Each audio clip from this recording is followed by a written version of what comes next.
sama kepada Al-Mukarram Al-Ustadz Kiai Haji Ahmad Nasyih SAG. Monggo. Bismillahirrahmanirrahim. Assalamualaikum warahmatullahi wabarakatuh. Waalaikumsalam warahmatullahi wabarakatuh. Alhamdulillah, monggo pinarak rumiyin nggih. Pak Ustaz. Disambi dan boten. Nggih monggo kalih niku hidanganipun masyaallah. Dari pamit nggih. Namun sebelum beliau menyampaikan mau'idatul hasanah, marilah kita bersolawat sejenak pada baginda Nabi Muhammad sallallahu alaihi wasallam. Sallu ala Nabi Muhammad. Allahumma sholli wa sallim wa barik alaihi wa ala alihi wa ashabihi. Ya Nabi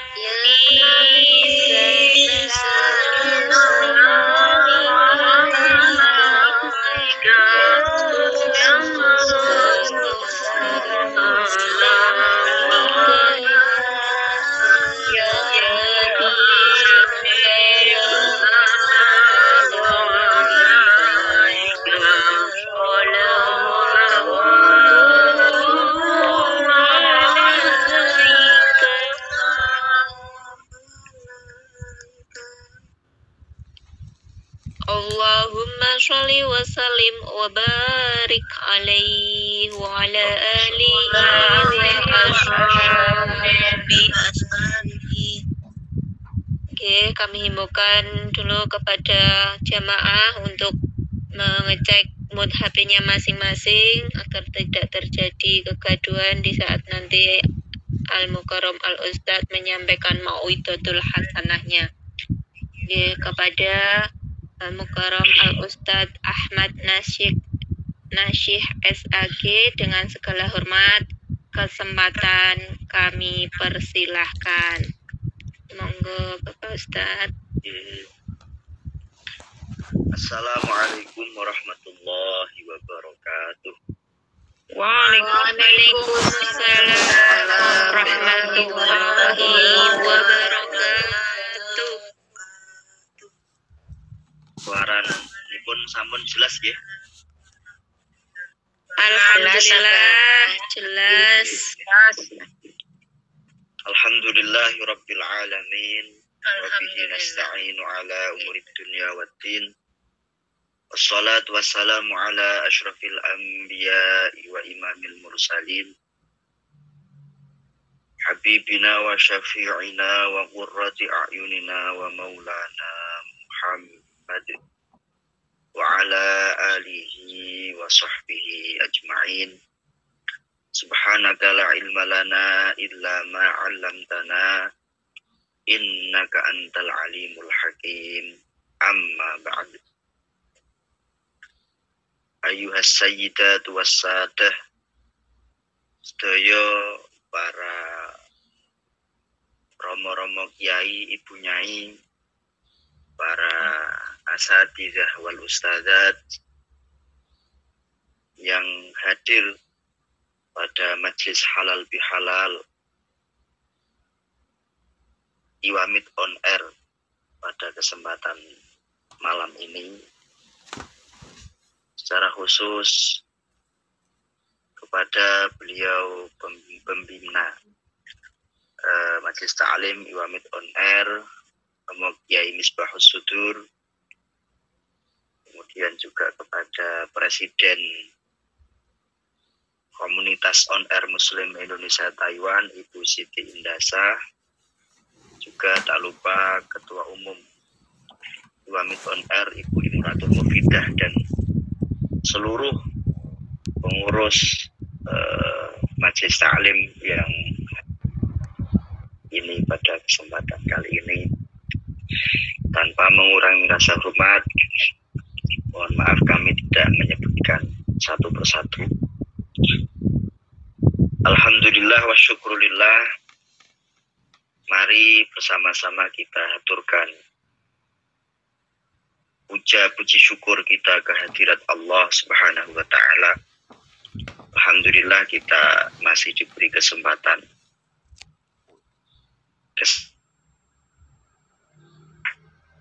diberi iman dan Islam tentunya. Juga kita masih diberi kenikmatan kemarin bisa menjalankan ibadah puasa dengan segala berbagai macam ritual ibadah pada bulan puasa yang mudah-mudahan diterima oleh Allah Subhanahu wa Ta'ala, menjadikan keridhaan Allah Subhanahu wa Ta'ala kepada kita, dan kelak dipertemukan dengan Ramadan yang akan datang dalam keadaan lebih baik Amin. secara rohani maupun secara jasmani kita. Sholawat dan salam tak lupa tentu kita haturkan kepada baginda Nabi Muhammad SAW, salah satu bahkan satu-satunya sosok yang seharusnya kita jadikan role model, panutan di dalam menjalani kehidupan di dunia ini, sehingga akan menuntun kita kelak bisa berkumpul bersama beliau di surganya Allah Subhanahu wa Ta'ala. Amin ya rabbal alamin. Amin ya rabbal alamin. Bapak Ibu yang saya muliakan, niki wonten bapak ya. Mantan apa? Manten. Alhamdulillah. Disclaimer rin, kula dulu sudah pernah menyampaikan, kula amun diceluk abah ketoke malah ketok tua banget ngeten nggih. Kalau Abah Misbah Sudur pun panjang pun pantas karena secara usia maupun jabatan beliau dan peran beliau di majelis atau di majelis ini, saya kira sudah selayaknya beliau kita beri penghormatan dengan panggilan tersebut. Nek kula kadose kok kirang kirang pas ngeten nggih. Ya baik, tadi disampaikan sebelum saya menyampaikan materi soal majelis on air yang tidak pernah bertemu atau bertatap muka ini. Saya teringat ada seorang wali, seorang ulama ini bertanya kepada gurunya. Ya, gurunya ini ditanya tentang salah seorang wali bernama Abu Yazid Al-Bustami, seorang sufi besar, namanya aslinya Toifur, cuman beliau mendapat julukan populernya Abu Yazid Al-Bustami, ada yang membaca Al-Bistami, seorang wali besar. Beliau ini sudah wafat waktu ketika itu. Seseorang ini bertanya kepada gurunya, wahai guru, bagaimana tentang Abu Yazid Al-Bustami? Ceritakan, atau seperti apa sih beliau? Jadi karena murid ini nggak menangi, ini cara penjelasan ini betul menangi Abu Yazid Al-Bustami ini, dia menanyakan bagaimana Abu Yazid Al-Bustami ini? Seperti apa beliau? Kata sang guru ini, man ra'ahu faqad sa'ida atau sa'ida. Jadi orang yang semasa dengan Abu Yazid Al-Bustami dan melihat Abu Yazid Al-Bustami ini, dia akan menjadi orang yang bahagia dunia dan akhirat. Jadi ini merupakan keistimewaan luar biasa. Maka ini menunjukkan kedudukan Abu Yazid Al-Bustami ini yang sangat tinggi di sisi Allah Subhanahu wa Ta'ala, sehingga orang yang melihatnya saja itu bisa langsung ingat kepada Allah Subhanahu wa Ta'ala dan menjadikan dia orang yang beruntung. Nah, si murid ini merasa janggal. Wa kaifa dzalik? Kok bisa begitu? Padahal dulu itu di zaman Rasulullah ada namanya Abu Jahal. Yang disebutkan hanya satu, Abu Jahal. Faqad ra'a Rasulullah sallallahu alaihi wasallam. Abu Jahal ini telah melihat, bertemu langsung dengan Rasulullah, tapi ternyata tetap celaka. Tidak masuk surga, bahkan kufur. Mati dalam keadaan kafir, wal'iyadzubillah. Maka logika ini kan nggak masuk akal. Wong lihat Rasulullah, Abu Jahal ini ketemu Rasulullah. Kurang apa lagi? Tapi kok menjadi kafir atau tidak tidak beruntung atau syaqiyun, orang yang celaka. Tapi ada orang muridnya Abu Yazid bertemu Abu Yazid, memandang Abu Yazid Al-Bustami, padahal Abu Yazid Al-Bustami ini wali, bukan sahabat, bukan tabi'in, jadi kurunnya jauh di bawah itu. Tapi kok bisa mendapat keistimewaan seperti itu? Maka jawaban sang guru, Abu Jahal ini lam yara Rasulullah sallallahu alaihi wasallam. Abu Jahal ini meskipun semasa dengan Rasulullah, ini tidak melihat Rasulullah. Wa innama ra'a Muhammad bin Abdullah. Tetapi dia hanya melihat sosok Muhammad bin Abdullah. Jadi tidak melihat Rasulullah sebagai utusan Allah, sebagai orang yang paling mulia, afdalul khalqi alal itlaq. Jadi tidak memandang Rasulullah dengan pandangan ta'zim, dengan pandangan mahabbah, dengan pandangan keimanan, tetapi hanya melihat sosok basyariyah, manusianya Rasulullah sebagai manusia biasa, sehingga dia tidak mendapatkan keberuntungan atau dia terhalangi dari keberkahan sebagaimana orang yang tadi melihat Abu Yazid Al-Bustami. Nah, maka kemudian saya berpikir bahwa majlis-majlis yang on air semacam ini, yang secara fisik, secara jasmani mungkin sebagian besar tidak pernah bertemu, tadi katanya internasional, internasional. Kalau kata saya malah tidak hanya internasional, dunia akhirat ya. Dunia akhirat. Amin. Dunia akhirat. Karena ada majelis sholawat, ada majelis Quran, itu kan ada malaikatnya. Malaikat yang bukan dari dimensi kita ya. Jadi insya Allah ini ada tidak hanya internasional, malah dunia akhirat. Maaf. Jadi kemudian saya memahami bahwa majelis-majelis semacam ini jangan-jangan keberkahannya, kemanfaatannya yang didapatkan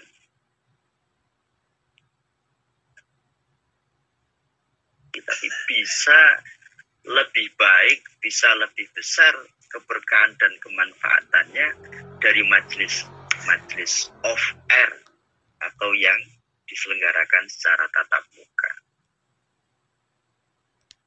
Yang penting adalah karena yang terpenting dalam sebuah majelis itu kan bagaimana adab-adab sesama yang hadir majelis itu dijaga, bagaimana kekhusyuan daripada yang hadir itu, dan bagaimana hadirin itu mengagungkan daripada majelis-majelis ilmu tersebut. Karena banyak sekali kita perhatikan orang yang hadir di majelis ini ya hadir, tapi malah di situ sibuk nontonin video TikTok yang tidak bermanfaat tentunya, sibuk segala macam. Jadi jasmaninya hadir tapi hatinya tidak hadir. Jasmaninya hadir, jasadnya hadir, tapi tidak atau kurang mengagungkan daripada majelis ilmu, majelis sholawat ataupun majelis Al-Quran. Sehingga insyaallah kalau seandainya meskipun majelis-majelis semacam ini atau majelis yang on air ini terkesan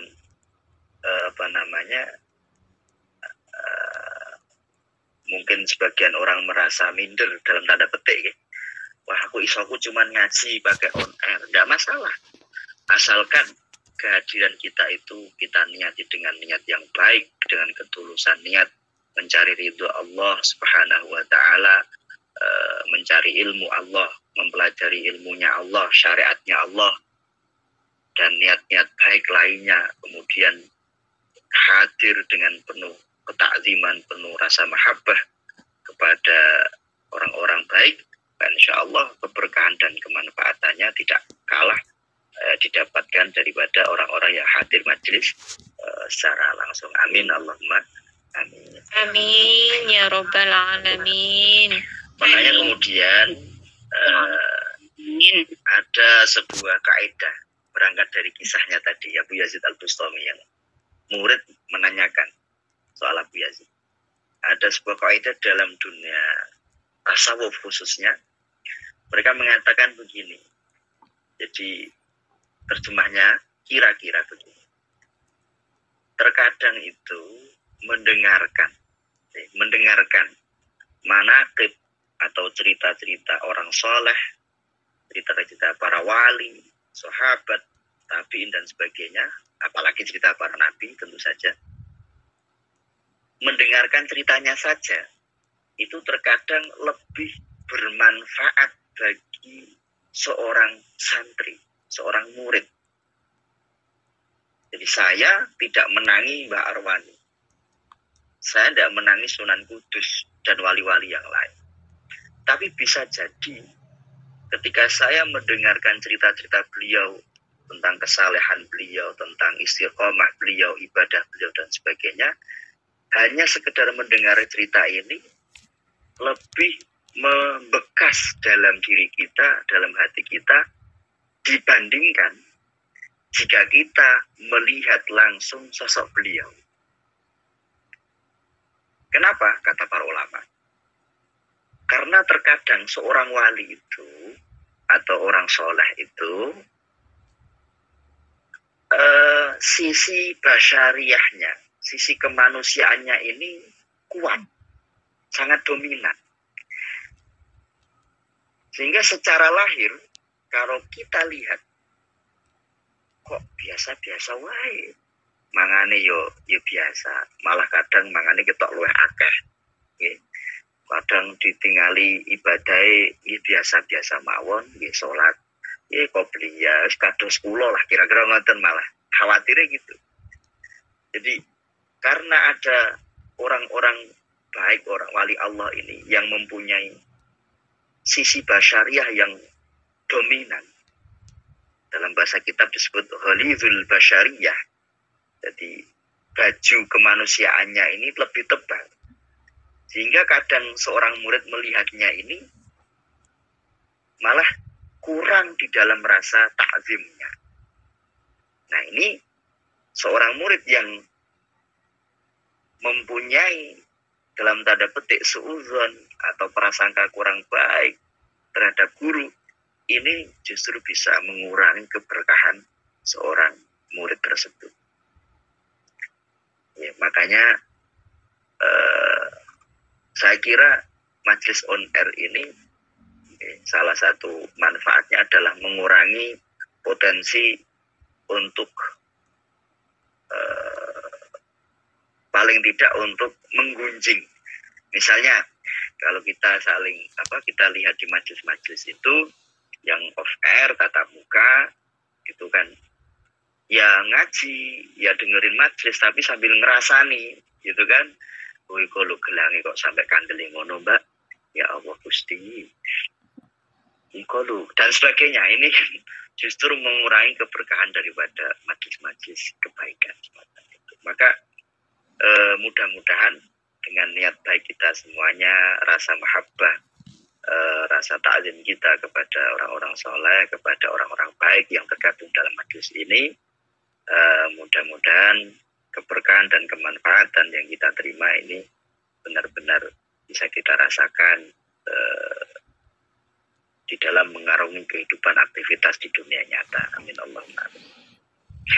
Oleh sebab itu, karena seorang murid ini sayukyanya tidak melihat kekurangan daripada guru, karena itu bisa mengurangi atau bisa membuat hatinya berubah. Yang awalnya dia takzim, dia hormat, tapi karena tahu sisi manusiawi seorang guru, maka seorang imam, ada seorang ulama namanya Al-Imam An-Nawawi, bukan Mbah Nawawi Banten ya. Imam An-Nawawi ini ulama dari Damaskus, Syam, Syria. Wafat tahun 676 Hijriah. Beliau salah satu doanya ketika masih menjadi santri, pelajar itu, ketika mau berangkat ngaji, beliau itu sedekah. Ya. Beliau bersedekah dengan apapun yang dia punya. Kalau sekarang misalnya dia bawa receh 1.000-2.000 ya disedekahkan kepada orang yang minta atau siapapun. Kemudian dia berdoa, Allahumma astur aiba muallimi anni wala tudhib barakata ilmihi anni. Ya Allah, kula nyuwun panjenengan tutupi aib keburukan guru saya. Jenengan tutupi dari saya. Sehingga saya tidak tahu. Guru saya pokoknya tak anggap api. Wala tudhib barakata ilmihi anni, dan jangan panjenengan hilangkan keberkahan ilmunya dari saya. Ini Imam An-Nawawi. Nah, kenapa saya cerita Imam An-Nawawi? Karena pada kesempatan saya kali ini saya akan membaca hadis Nabi. Jadi mungkin kalau biasanya ma'idhah itu kalau yang ahli ma'idhah, kalau saya kan tidak ahli sebenarnya, mohon maaf. Jadi saya akan membaca sebuah kitab berisi tentang hadisnya Nabi Muhammad SAW untuk menambah keberkahan daripada majelis kita pada malam hari ini. Yang kitab hadis ini disusun oleh Imam Nawawi, gitu. Yang di Damaskus Syria itu, ya. Namanya sebenarnya itu Yahya bin Syaraf. Beliau itu namanya Yahya. Cuman beliau lahir dan meninggal di desa Nawa. Jadi desanya itu namanya Nawa. Kemudian dinisbatkan kepada desanya namanya An-Nawa. Kitabnya Riyadhus Shalihin, saya kira kalau aktivis majelis taklim insya Allah sudah familiar dengan nama kitab ini. Saya akan membaca hadis Nabi. Kenapa hadis Nabi?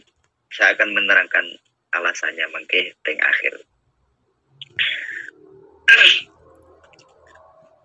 Saya langsung membaca tentang babu haqqil jari wal wasiyati bihi, tentang hak-hak daripada tetangga. Bismillahirrahmanirrahim. Qala Allah Ta'ala wa'budullaha wa la tusyriku bihi syai'aw wa bil walidaini ihsana wa bidhil qurba wal yatama wal masakin wal jari bil qurba wal jari junubi was sahibi bil jambi wa ibnis sabili wa ma malakat aymanukum. Jadi Imam Nawawi ini di setiap bab ini sebelum menulis hadis, beliau itu mengawalinya dengan Al-Quran. Ini menunjukkan kalau memang pedoman utama kita umat Islam di dalam kehidupan ini ya Al-Quran. Hierarkinya, urutannya Al-Quran baru Al-Hadis. Wa 'an Ibnu Umar wa Aisyah radhiyallahu anhum qala Rasulullah sallallahu alaihi wasallam. Dan sebuah hadis diriwayatkan dari Ibnu Umar dan Aisyah. Rasulullah bersabda, "Mazala Jibrilu yusini bil jar hatta dhanantu annahu sayuwarrithuhu." Muttafaqun alaih. Jibril ini, kata Nabi, tak henti-hentinya berwasiat kepadaku terkait atau tentang tetangga. Jadi malaikat Jibril ini selalu mengingatkan kepada Nabi tentang bersikap baik, muasyarah bil ma'ruf, al-ihsan dan sebagainya, al-ikram wa tawaddud kepada tetangga. Terus sering sekali hatta dzanantu annahu sayuwarrithuhu. Sampai-sampai kata Nabi, saya mengira bahwa Jibril ini akan membuat atau menjadikan tetangga saya ini akan menerima warisanku. Jadi warisan itu kan ada karena nasab, ada karena asobah, gitu kalau di dan lain sebagainya. Ada karena apa namanya? Nah ini Kanjeng Nabi sampai mengira jangan-jangan nanti ada warisan bil jiwan, warisan karena bertetangga. Lah tonggone berah yo entek dibagi waris. Jadi ini kalau dalam bahasa kita disebut dalam bahasa kita mubalaghah. Jadi hiperbola. Jadi dibanget-banget ke seolah-olah ini memang mau mendapatkan warisan. Ini menunjukkan posisi atau kedudukan tetangga ini yang sangat penting di dalam bermuasyarah, bermuamalah antar sesama. Nah, ini saya teringat ya. Tadi juga kenapa kok membaca hadis? Ya karena salah satunya memang ya panutan kita siapa lagi kalau tidak Rasulullah. Ada dulu itu orang ngaji hadis Bukhari. Ya, dulunya ya udah ratusan tahun yang lalu tapi ya. Atau beberapa puluh tahun yang lalu ada orang ngaji majelis Bukhari itu. Kemudian ada orang yang dalam tanda petik menganggap dirinya ini sudah modern dan mengira atau menganggap bahwa ngaji membaca hadis ini sudah katrok ketinggalan zaman. Dia mengatakan begini, dia mendatangi majelis hadis itu, ngaji itu, kemudian bilang begini, wah ngapain ngaji hadis, masih qala Rasulullah, qala Abu Bakar dan sebagainya. Ini udah ketinggalan zaman. Padahal orang-orang di luar kita, di Barat, di Eropa segala macam, ini sudah bisa sampai Qamar, sudah bisa sampai di matahari, di bulan, mohon maaf, sudah bisa explore ke planet segala macam itu, ya udah maju lah kalau ke bahasa mudahnya. Sudah bisa bikin mesin ini, bikin mesin itu, kok jenengan Anda, kita umat Islam kok masih pola Rasulullah, pola ulama pulan. Ini kan ngapain? Kemudian sang kiainya itu jawab begini. Orang-orang itu dari bumi sampai ke bulan itu tingkatannya hanya dari makhluk menuju makhluk.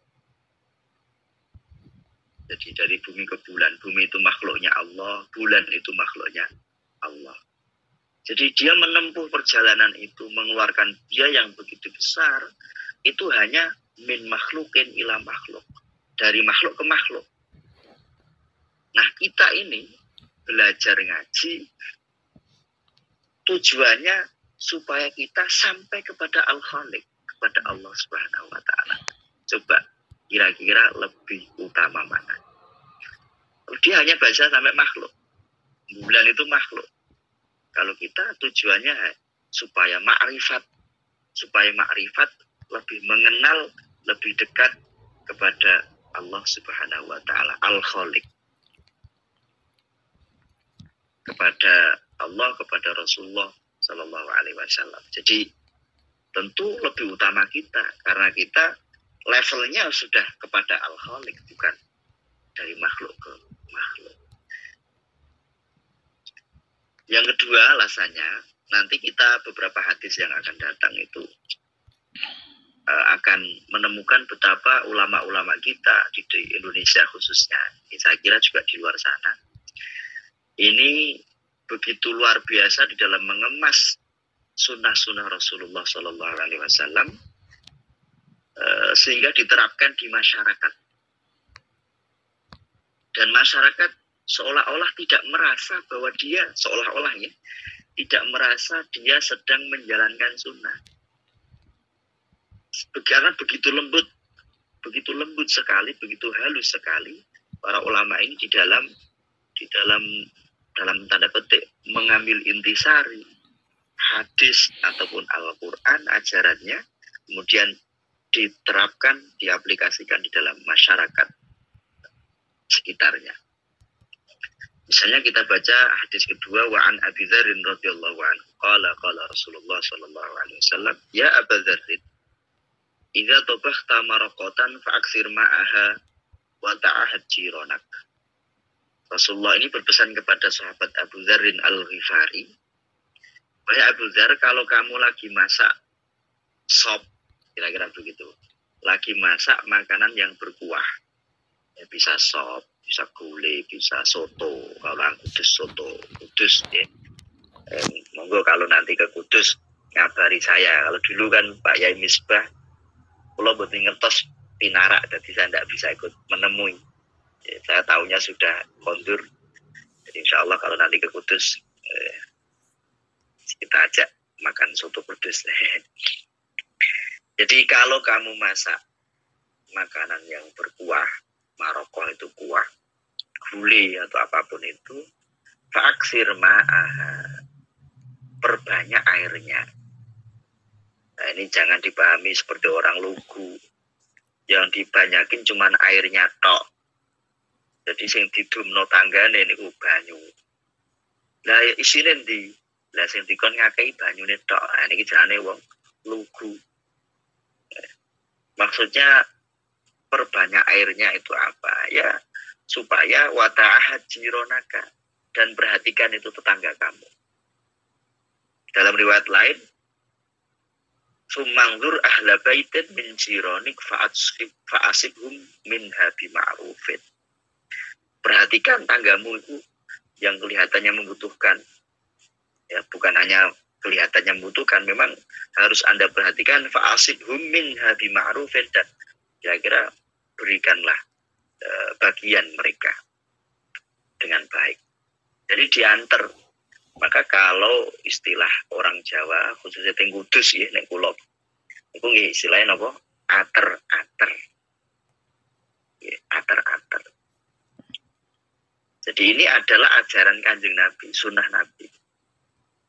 Jadi kalau bikin masakan diperbanyak, jangan cuma airnya. Ya. Kalau katakanlah sop, ya sayurnya juga dibanyakin. Ada dagingnya, ya dagingnya dibanyakin. Jadi dibagikan ke tetangga-tetangga. Apalagi kalau masakannya itu baunya menyengat, wah ini mesake. Tanggane belum masak, belum sempat masak, okay, mencium bau gurih, mencium bau masakan dari tonggone ini sing enak, tapi ora didumi, niki mesake. Kasihan sekali. Niki khususnya yang bertetangga. Nah, kemudian saya lanjut malih, nanti kita terangkan. Wa Nabi Hurairah radhiyallahu anhu anna nabiyya qala wallahi la yu'min. Wallahi la yu'min. Wallahi la yu'min. Rasulullah ini bersabda, demi Allah la yu'minu, tidak beriman dengan sempurna. Demi Allah tidak beriman dengan sempurna. Sampai diulang 3 kali. Ini luar biasa.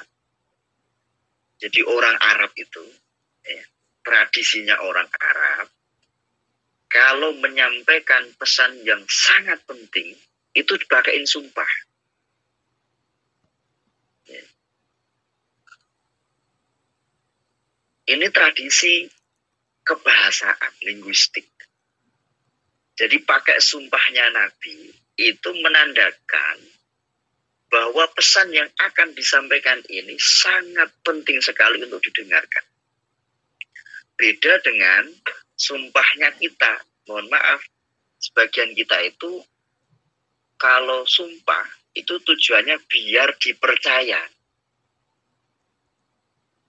Kenapa kok biar dipercaya? Ya karena berarti dia sesekali atau bahkan sering berbohong. Makanya kata Imam Syafi'i yang punya mazhab Asy-Syafi'i ini, yang kita anut, beliau mengatakan selama hidup saya tidak pernah bersumpah. Selama hidup saya tidak pernah bersumpah baik dalam keadaan apapun. Kenapa? Karena Imam Syafi'i ini orang yang jujur, tidak pernah bohong. Kalau kita ini kadang itu kan bohong. Kadang ini berbohong. Sehingga untuk bisa dipercaya orang lain ini pakai sumpah. Ini kalau kita. Ya.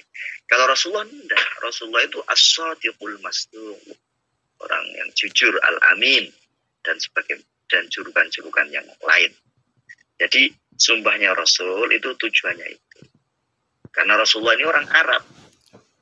Jadi tentu saja dalam bertutur ini sesuai dengan tradisi orang Arab. Makanya Al-Quran itu banyak pakai sumpah. Jadi jangan difahami bahwa kenapa Allah bersumpah. Apalagi sumpahnya kadang pakai wasyamsi dan sebagainya, pakai makhluknya gitu.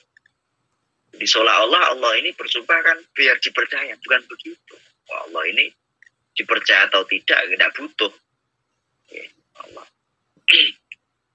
Karena Quran itu berbahasa Arab, menggunakan dan menyesuaikan dengan asalibul Arab asalibul Arabiyah, asalibul al Arabiyah dengan tata cara linguistik kebahasaan bangsa Arab. Di antaranya adalah sumpah. Lah, di dalam hadis ini Rasulullah bersumpah. Yang kedua diulang 3 kali. Sumpah diulang. Wallahi la yu'min, wallahi la yu'min, wallahi la yu'min. Demi Allah tidak beriman dengan sempurna dan sebagainya. Sampai 3 kali diulang. Kemudian sahabat yang dengar, "Qilaman ya Rasulullah, sinten?" Sing jenengan maksud iki sinten? Karena subjeknya tidak disebutkan. Qala, kata Rasulullah, siapa yang tidak dianggap beriman oleh Rasulullah?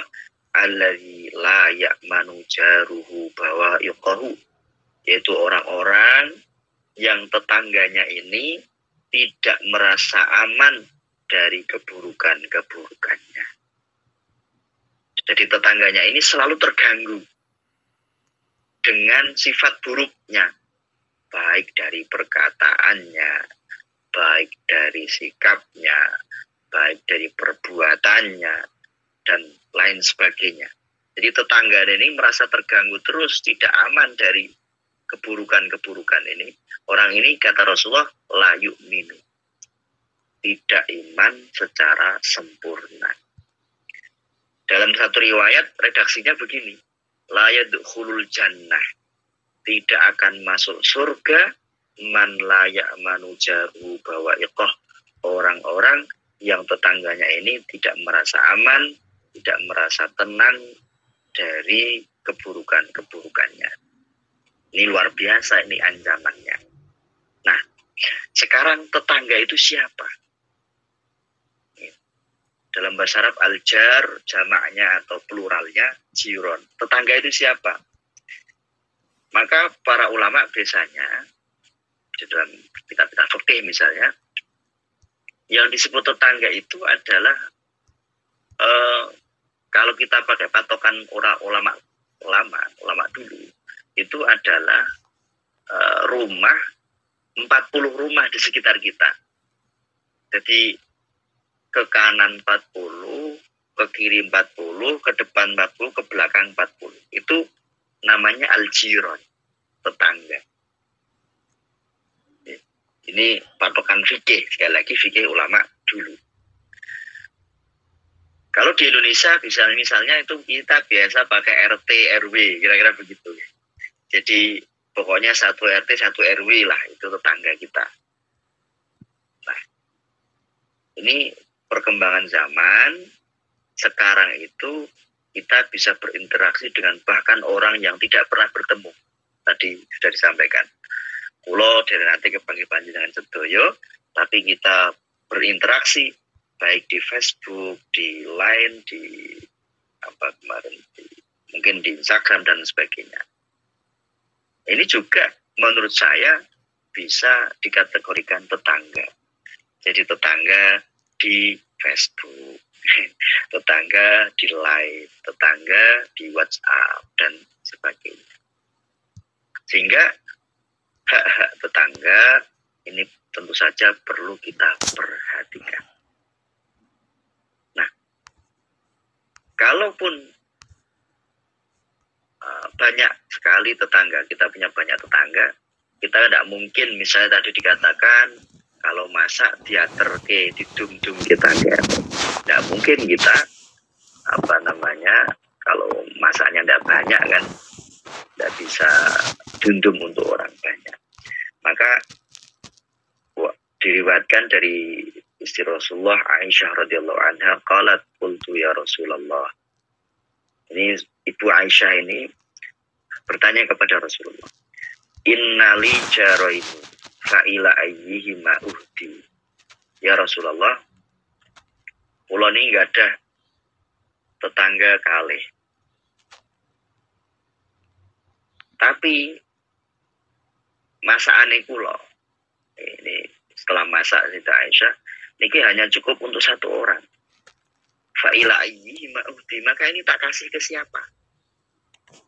Kalau tak kasih ke sini, yang sini nggak dapat. Dan dibagi loro, kesitian orang acem, orang pantas. Maka kata Rasulullah, ila aqrabihima minka baban. Kasihkan kepada orang yang pintunya paling dekat kamu. Jadi tadi, kalau misalnya masaknya ini berbau menyengat, sing paling mampu, kira-kira ngoten. Sing paling mampu. Nah, begitu juga di dalam kalau tadi ini di dalam kehidupan nyata, artinya berumah tangga misalnya, itu memang yang harus didahulukan adalah yang terdekat. Jadi kalau kita mau klasifikasi, tetangga itu kan ada yang dia hanya tetangga, tidak ada hubungan kekerabatan. Maka kita wajib memenuhi hak-hak tetangga. Ada tetangga sekaligus kerabat. Ini kita selain memenuhi hak tetangga, kita juga harus memenuhi hak kerabat.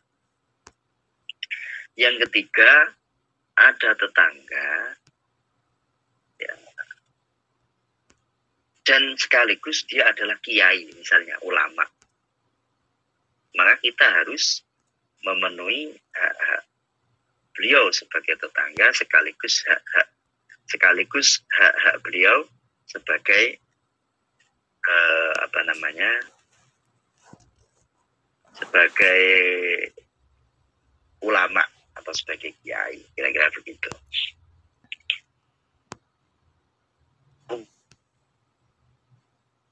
Bisa diperhatikan hierarki atau urutannya. Jadi jangan sampai di dalam berkomunikasi dengan bertetangga ini kita lebih mementingkan justru tetangga tok, tapi dulure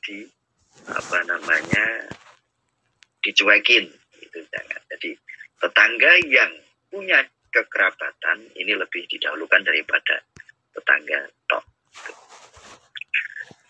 Nah, ini menunjukkan bahwa kalau di dalam konteksnya sebagaimana kita di hidup zaman sosial media ini, ya, di dunia digital, istilahnya ar-raqmiyah digital, itu semua yang masuk di dalam lingkaran interaksi kita di dalam sosial media, baik itu Facebook dan sebagainya, ini adalah tetangga kita. ini adalah tetangga kita. Sehingga perlu kita menjaga perasaan, perlu kita bersikap baik kepada mereka semuanya jika memungkinkan. Dan ini harus diusahakan seperti itu. Ya.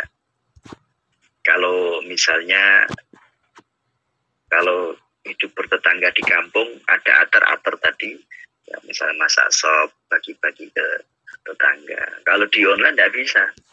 Baginya apa? Ya baginya adalah pesan baik, baginya adalah yang dibagi-bagikan, omongan yang baik. Ya, adalah kalau misalnya disapa di grup atau di japri, ya dibalas sebaik mungkin, sebisa mungkin. Kalau lagi nggak sibuk dan sebagainya. Kemudian kalau share juga yang baik-baik, jangan sampai yang menyinggung dan sebagainya. Jadi sedekahnya itu sedekah apapun kebaikan yang bisa diberikan di dalam berinteraksi sosial di media sosial yang ada. Kemudian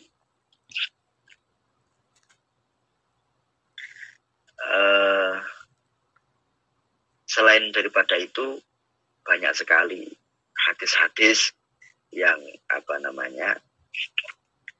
selain tetangga ada namanya, kita sering menyebut itu silaturahim.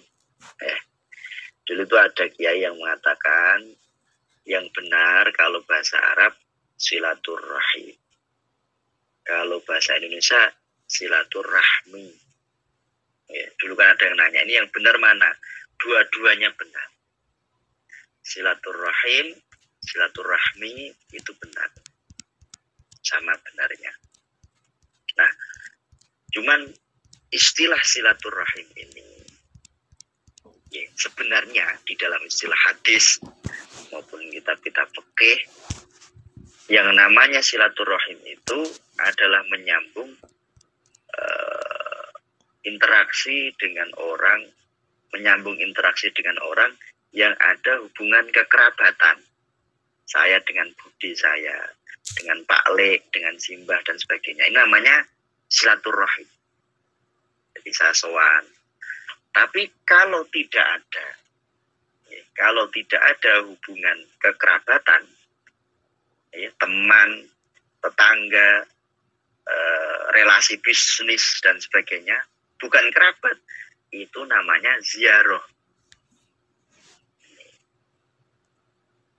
Itu istilah asalnya begitu. Jadi kalau saya datang ke panjenengan, itu namanya saya ziarah ke Iwamit, ke teman-teman Iwamit. Karena tidak ada hubungan kerabat. Tapi kalau saya ke Pak Lek saya, Pak D, Bude, sebagainya, saya silaturahim. Nah, cuman sekarang istilah silaturahim sudah lebih umum lagi. Ya. Sekarang itu silaturahim istilahnya sudah lebih umum, sehingga orang datang ke tempat calon mertua mau ngelamar itu juga gitu ya, sepindah silaturahim. Nah, orang di urusan kerabat kok silaturahim. Itu kalau aslinya begitu, tapi istilah ini sekarang sudah menjadi istilah yang populer sehingga tidak perlu dipermasalahkan kembali. Nah, terkait silaturahim saya kira banyak sekali hadisnya. Di antaranya mangkana yu'minu billahi wal yaumil akhir falyasil rahimah.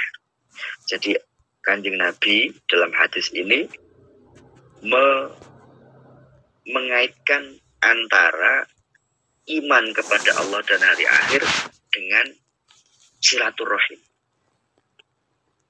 Artinya bahwa kesempurnaan orang yang beriman kepada Allah Subhanahu wa ta'ala ini harus dilengkapi, disempurnakan dengan menjalin silaturahim yang baik kepada saudaranya.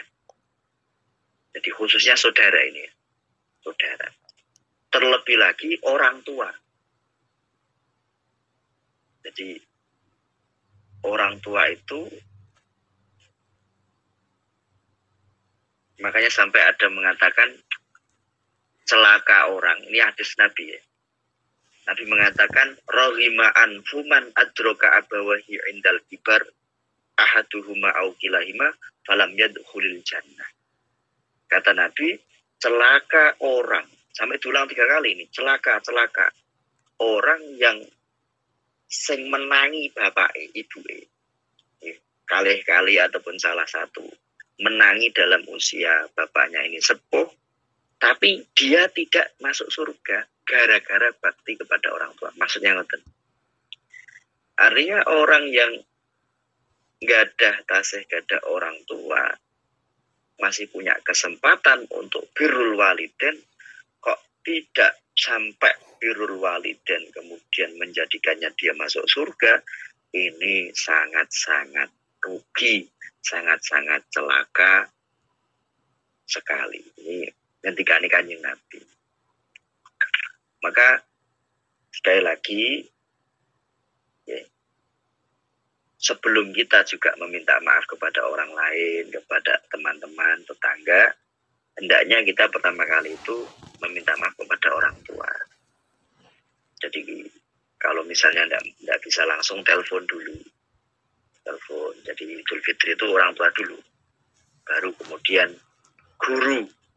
Kalau kita punya guru yang istilahnya umdah, yang benar-benar kita pegangi, nah ini supaya diutamakan juga.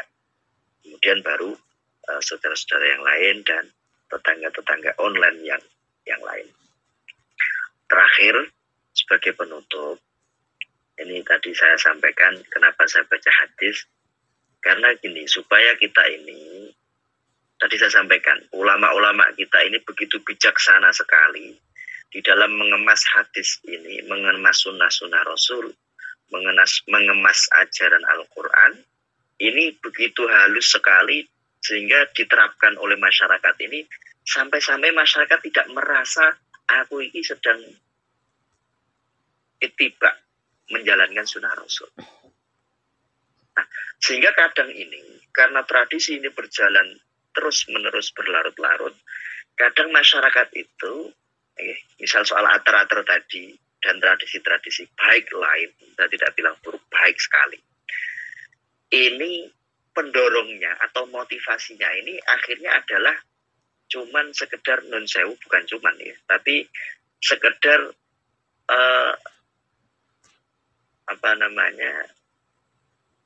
ben apik didelok tonggo, kira-kira ngoten.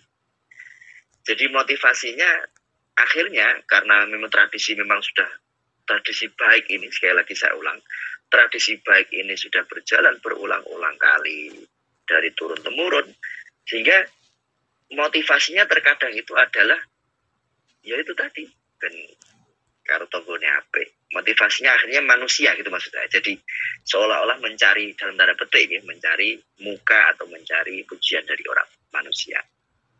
Maka kita harus kembalikan lagi, kita baca lagi dasar-dasar hadisnya Al-Qur'annya, bahwa sebenarnya ini adalah ajaran Al-Quran, ajaran Rasulullah, sehingga kita ini belajar untuk menaikkan level kita yang semula ini hanya ikut-ikutan tradisi, ater-ater dan sebagainya. Ini kita belajar mengikuti menambah niat kita bahwa kita ini sedang ittiba, sedang menjalankan anjuran, menjalankan perintah Rasulullah Shallallahu Alaihi Wasallam. Jadi motivasinya sudah tidak makhluk lagi. Kalau sudah naik level, jadi motivasinya adalah Rasulullah. Motivasi adalah Allah Subhanahu, mencari keridhaan Allah Subhanahu wa Ta'ala. Itu diantaranya kenapa saya membaca hadis yang terkait kuah atau sop tadi itu. Kemudian terakhir sebagai penutup, Kanjeng Nabi itu suatu ketika pernah mengatakan kepada Rasulullah, ayajizu ahadukum ayyakuna misla abi domdom. Rasulullah ini di hadapan sahabat banyak, ini memuji seorang pria. Jadi Jadi pujiannya bentuknya begini. Kalian semua ini bisa nggak seperti Abu Domdom? Nah ini berarti kan orang luar biasa sampai dibuat role model oleh Rasulullah untuk diikuti. Kemudian para sahabat bertanya, man huwa Abu Domdom ya Rasulullah? Abu Domdom ini siapa? Ya ini banyak ulama.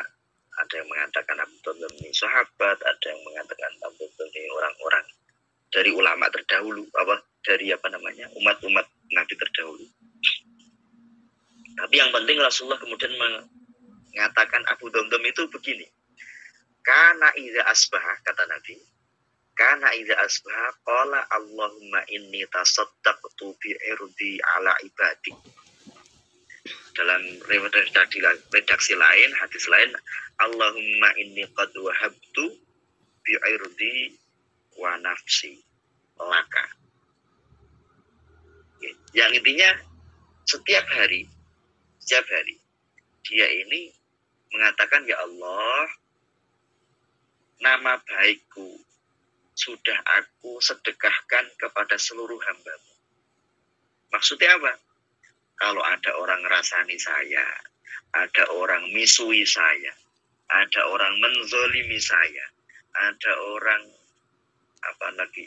membuli saya, dan sebagainya, yang berbuat tidak baik kepada saya, sudah saya ikhlaskan saya sedekahkan kepada panjenengan.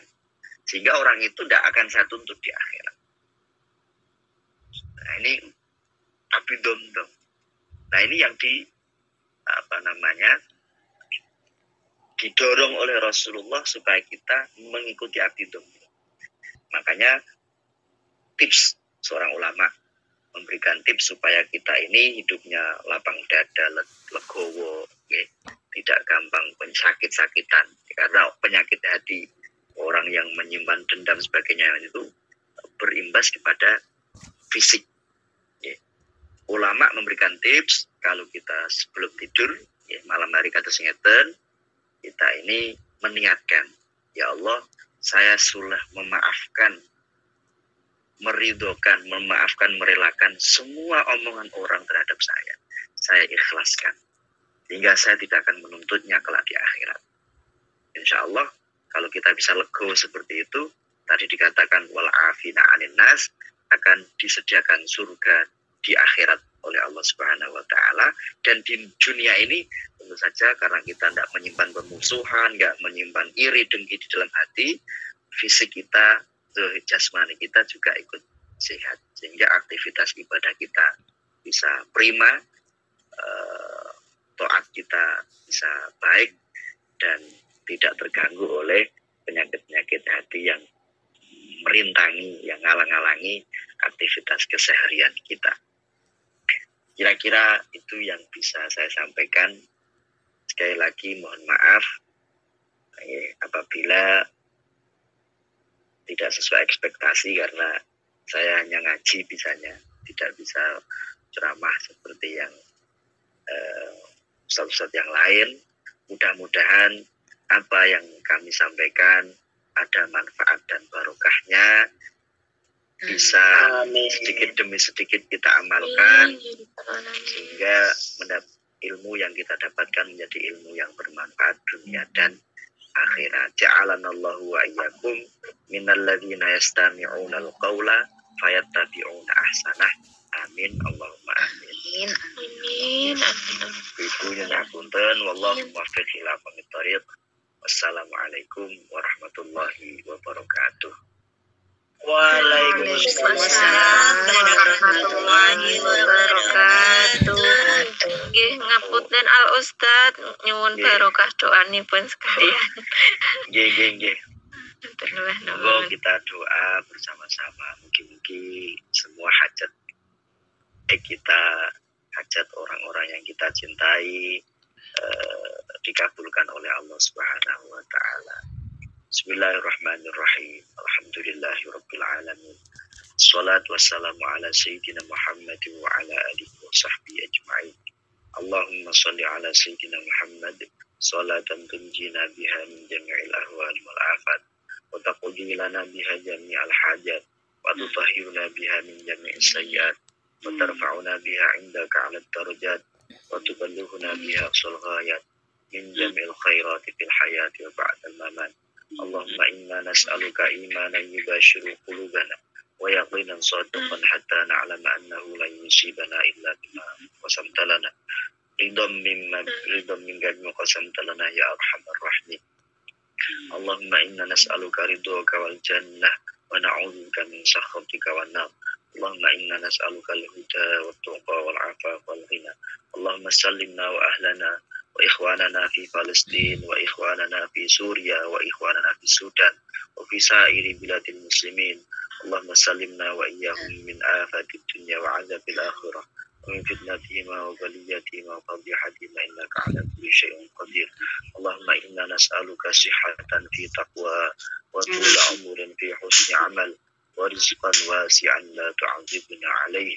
اللهم إنا نسألك سلامة في الدين وعافية في الجسد وزيادة في العلم وبركة في الرزق وبركة في الرزق وتوبة قبل الموت ورحمة عند الموت. أهون علينا سكرة الموت والنجاة من النار وعافية الحساب.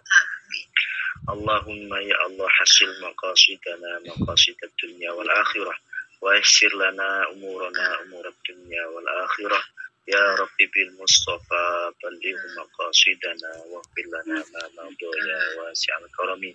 ربنا هب لنا من أزواجنا وذرياتنا قرة أعين واجعلنا للمتقين إماما. ربنا آتنا في الدنيا حسنة وفي الآخرة حسنة وقنا عذاب النار. ربنا آتنا من لدنك رحمة وهيئ لنا من أمرنا رشدا. رب اجعلني مقيم الصلاة ومن ذريتي ربنا وتقبل دعاء. وصلى الله على سيدنا ومولانا محمد وعلى آله وصحبه وسلم والحمد لله رب العالمين. بسر الفاتحة. أعوذ بالله من الشيطان الرجيم. بسم الله الرحمن الرحيم. الحمد لله رب العالمين الرحمن الرحيم مالك يوم الدين إياك نعبد وإياك نستعين اهدنا الصراط المستقيم صراط الذين أنعمت عليهم غير المغضوب عليهم ولا الضالين. Amin ya rabbal alamin. Selanjutnya saya kembalikan kepada pembawa acara. Matur suwun. Disampaikan terima kasih kepada beliau Al-Mukarram Al-Ustadz Kiai Haji Ahmad Nasyih SAG selaku Ketua 2 Lajnah Muraqabah Yanbu'ab Pusat yang telah memberikan tausiah, nasihat, serta bimbingan dalam majelis ilmu malam hari ini. Semoga kita mampu mengambil intisari dan hikmah dari penyampaian beliau tadi. Menjadikan penyampaian beliau sebagai tambahan ilmu yang manfaat, sehingga kedepannya kita dapat meniti jalan kehidupan yang lebih baik lagi dengan ketetapan iman dan Islam. Amin ya rabbal alamin. Ya rabbal alamin.